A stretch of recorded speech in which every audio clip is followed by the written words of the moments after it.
नमस्कार दर्शक मित्रों, आप देख रहे हैं जीपीएमसी न्यूज़ 24/7 लाइव। શક્તિપીઠ અંબાજીમાં આ વર્ષે હોલિકા દહન પર્વની અનોખી ઉજવણી કરવામાં આવી હતી। સામાન્ય રીતે પૂનમના દિવસે હોલિકા દહન થતું હોય છે, પરંતુ આવતીકાલે 3જી માર્ચે ચંદ્રગ્રહણ હોવાથી શાસ્ત્રોક્ત વિધિ મુજબ આજે 2જી માર્ચના રોજ જ હોલિકા દહનનો કાર્યક્રમ સંપન્ન થયો હતો।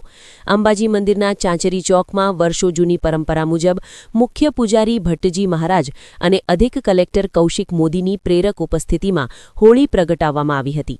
ઢોલ નગારાના નાદ સાથે શાસ્ત્રોક્ત મંત્રો 4 વચ્ચે હોલિકાને શ્રીફળ, ચુંદડી અને ફળ અર્પણ કરી વિશેષ પૂજા અર્ચના કરવામાં આવી હતી, જેમાં મોટી સંખ્યામાં શ્રદ્ધાળુઓ ઉમટી પડ્યા હતા।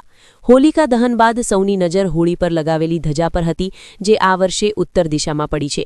જ્યોતિષીય માન્યતા અને લોકવાયકા મુજબ હોળીની ધજા ઉત્તર દિશામાં પડવી તે અત્યંત શુભ સંકેત માનવામાં આવે છે।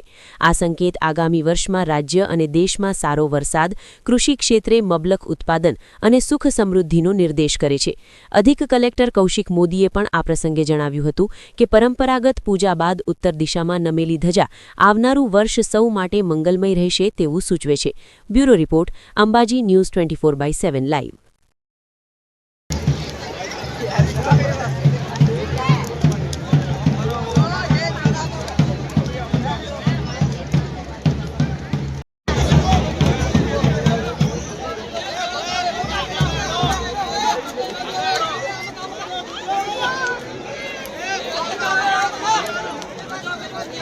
હોળીનો તહેવાર આમ આવતીકાલે છે, પરંતુ આવતીકાલે ચંદ્રગ્રહણ હોવાથી હોળી આજે 6:30 પછી પ્રગટાવવાનું મુહૂર્ત હતું, જે અંબાજી શક્તિપીઠ ખાતે હોળીનું પ્રાગટ્ય કરવામાં આવ્યું છે।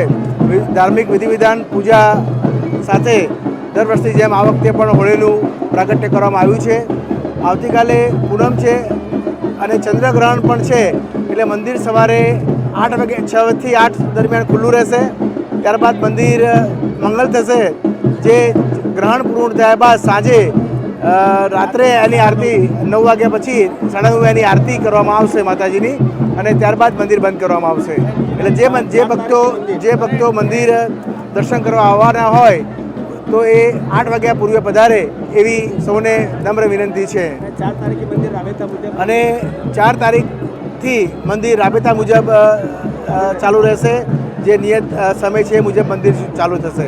જય